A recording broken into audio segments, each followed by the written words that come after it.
Salve galera, aqui é Rodrigo Hagabashi em mais um Comentando RPG, que é um quadro em que eu faço comentários sobre os RPGs que eu estou lendo e nessa série de vídeos que eu estou fazendo aqui, galera, é sobre as mecânicas do Vampiro à Máscara, quinta edição, o famoso V5. São sempre vídeos curtos, bem rápidos, mas de fácil entendimento para a galera compreender como é que estão essas mecânicas, beleza? Já fiz vídeos falando sobre as regras básicas do jogo, assim como iniciei uma série de vídeos abordando as mecânicas em torno do ser vampiro, onde já pautei as verdades e mentiras. Vocês poderão conferi-los no link da playlist aqui embaixo na descrição do vídeo. Hoje, ainda dentro da série de mecânicas de ser um vampiro, vou falar da fome e dos dados de fome.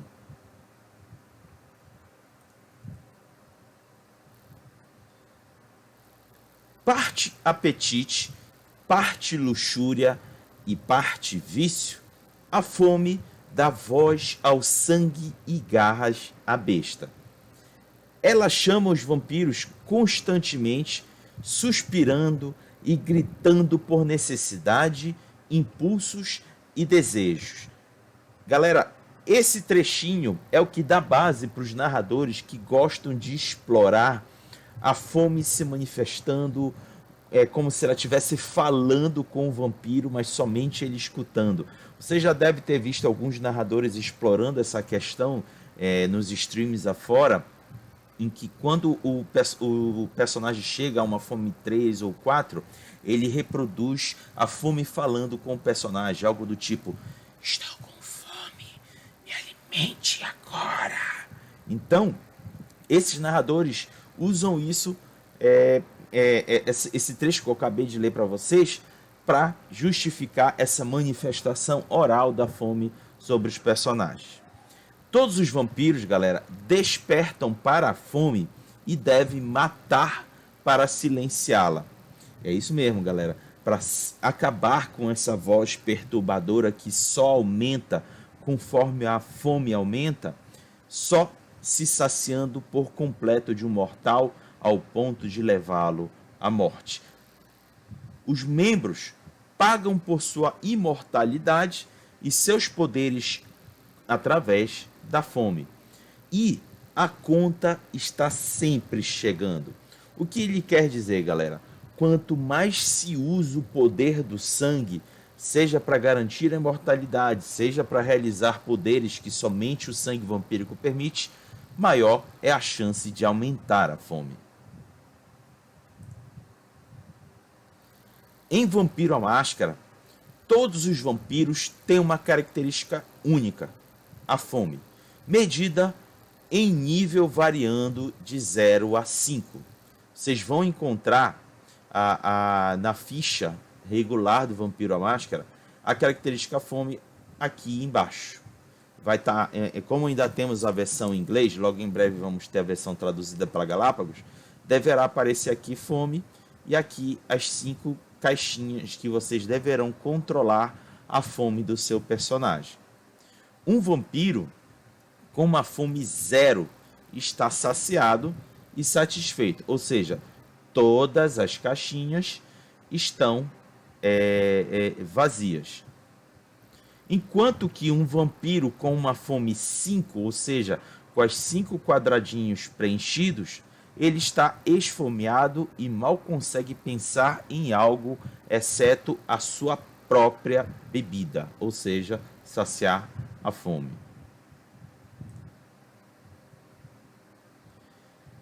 Falei um pouco da fome, o que ele significa. Agora a gente vai falar, eu vou falar para vocês no que ele representa através das paradas de dados. Sim, galera, a fome afeta diretamente a quantidade de dados que o jogador irá jogar pelo personagem para as ações que ele for realizar.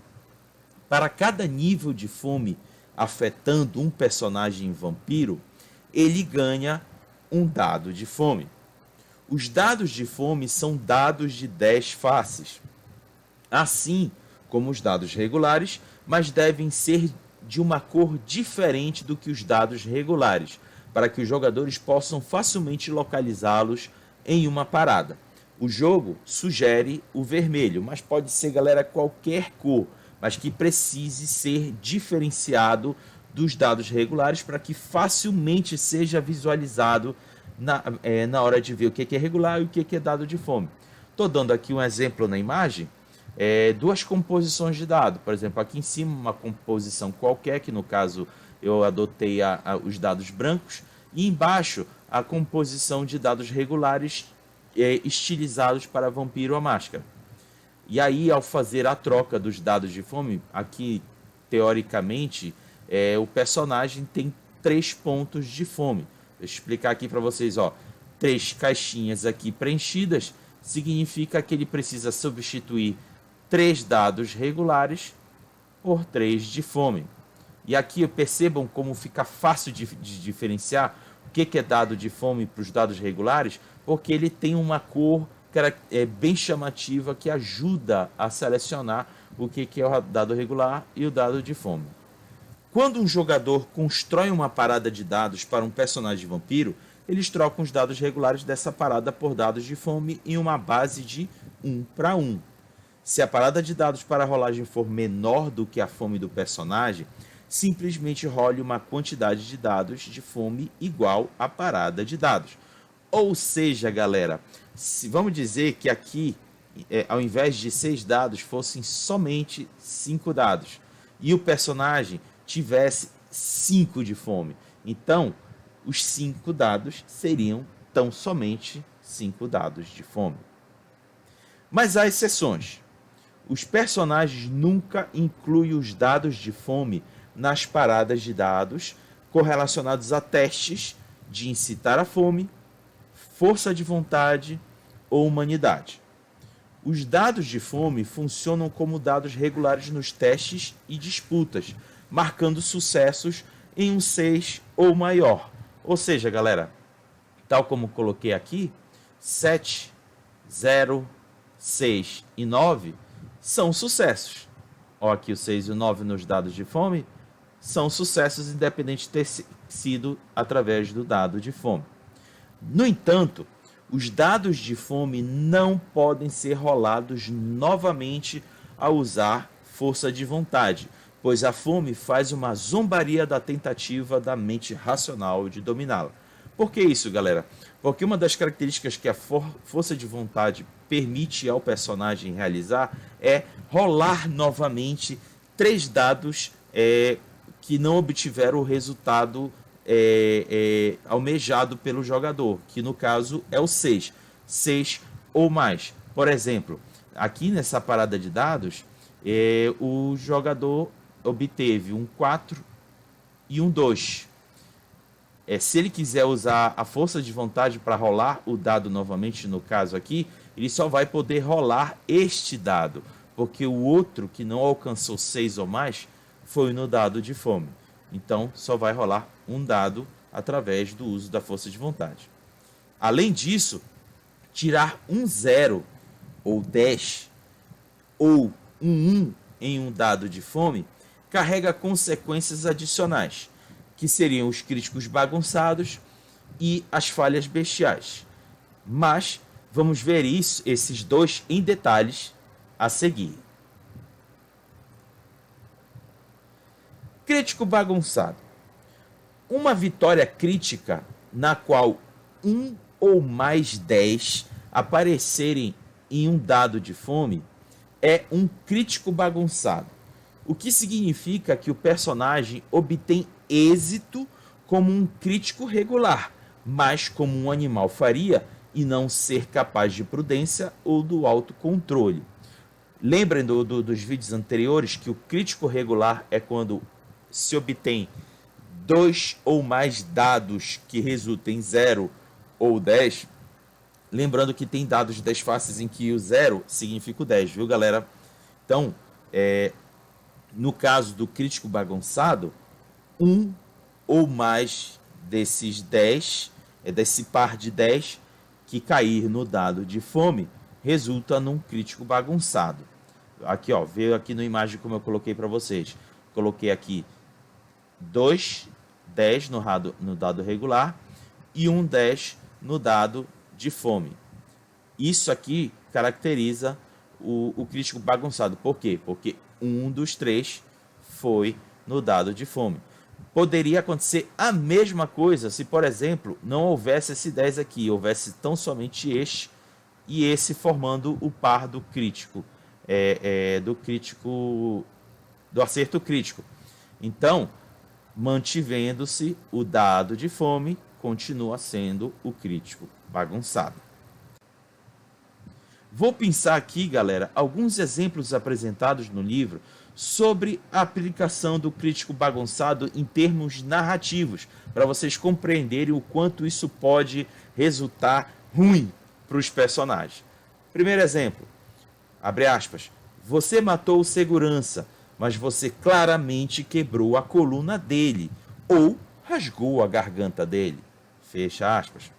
Segundo exemplo, abre aspas, você abriu a porta ao puxá-la fora das dobradiças. Fecha aspas. Ou seja, ao abrir a porta, ele arrancou a porta por completa do carro. Terceiro exemplo, abre aspas, você encontrou o livro certo e derrubou o resto da estante em júbilo. Fecha aspas. Por fim, quarto exemplo, abre aspas, você escapou dos guardas ao morder a garganta de alguém que viu você antes que ele pudesse gritar, deixando um cadáver muito informativo no seu caminho. Fecha aspas. Tá aí os exemplos narrativos de como poderia se representar uma cena em que o personagem obteve um crítico bagunçado. E aí, galera, aqui cabem apresentar as resoluções do crítico bagunçado obtido nos dados. O narrador e o jogador devem trabalhar juntos para decidir sobre o nível de sucesso e o nível de bagunça. De modo geral, eles escalam para cima essa decisão juntos. Há 5 opções de resolução para o caso, os quais são: primeiro, o personagem ganha uma ou mais manchas a partir de sua ação monstruosa. Essa ação, galera, entra na trilha de humanidade. Mais à frente eu poderia explicar as mecânicas em torno da humanidade, mas quando se ganha mancha na trilha de humanidade, aumenta-se a chance de se perder humanidade ao final de cada sessão. Galera, complicadíssimo ganhar mancha na trilha e esse é um desdobramento do crítico bagunçado. Segundo, o personagem quebra a máscara, pois ele visivelmente demonstra força ou velocidade sobrenatural ou deixa aberto feridas de mordida em um corpo. Ou seja, galera, quebrar a máscara é muito complicado e traz consequências muito pesadas ao personagem dentro do jogo. Terceiro, o personagem perde um ponto de uma vantagem. Pode ser de status, pode ser de aliados, pode ser de contatos, pode ser de fama, influência, aquilo que for mais compatível ser perdido em função do crítico bagunçado. Quarto, o personagem sofre uma compulsão. Galera, compulsão é uma característica nova, não tem nada a ver com a fraqueza do clã, que no quinta edição está sendo chamado de Bane, eu traduzo Bane como perdição, talvez a Galápagos dê um outro nome, mas a compulsão não é a fraqueza do clã, apesar de poder também explorar alguma compulsão característica de cada clã, mas tem outras opções de compulsão, mas é uma situação adversa que dominará o vampiro em termos de comportamento. Tem dos vários tipos que podem ser explorados e, como eu disse, também tem aqueles que exploram especificamente o clã do personagem. Então, esse é um deles e em um outro momento, mais à frente, vou poder falar sobre as compulsões. Quinto e último, se nada das condições acima sirvam à narrativa, o crítico bagunçado transforma-se numa bagunça simples e o teste simplesmente falha enquanto a besta nubla os sentidos ou, se não, torna inalcançável uma solução silenciosa. Em linhas gerais, a ação simplesmente falha. Ou seja, o jogador abdica do sucesso para não ter que realizar alguma situação adversa para o personagem, tal como foi relatado nas 4 opções acima. E agora, vamos para a falha bestial. Uma rolagem fracassada, seja por não ter sucessos suficientes para alcançar a dificuldade, ou para bater a quantidade de sucessos do concorrente se opondo, na qual um ou mais dados de fome surjam com o resultado 1, é uma falha bestial. Olha aqui na imagem, galera. Eu resolvi optar em não colocar sucesso algum e, além disso, no dado de fome sair o resultado 1. Isso pode acontecer, como eu falei ainda agora, pode acontecer, por exemplo, se a dificuldade da ação era obter 3 sucessos. Aí, por exemplo, ter aqui o resultado 2, aqui o resultado 6, aqui o resultado 7, caracteriza 2 sucessos, mas não é suficiente, porque a dificuldade era 3. E aí, como não alcançou e ainda por cima obteve 1 no dado de fome, caracteriza a falha bestial. Mas, se a sua rolagem de qualquer maneira obtiver êxito, você não pega uma falha bestial, não importa quantos dados de fome tenham surgido com 1. Vou aqui mostrar para vocês. Vamos dizer que, ainda agora eu disse que a ação precisava de 3 sucessos, e aqui saiu 6, aqui saiu 7, aqui saiu 8, alcançou os 3 sucessos necessários, independente de ter saído 1 aqui ou 2 uns nos dados de fome. O importante é que os sucessos tenham sido saídos nos dados. Detalhe, não precisa ser só nos dados regulares. Também podem sair sucessos nos dados de fome.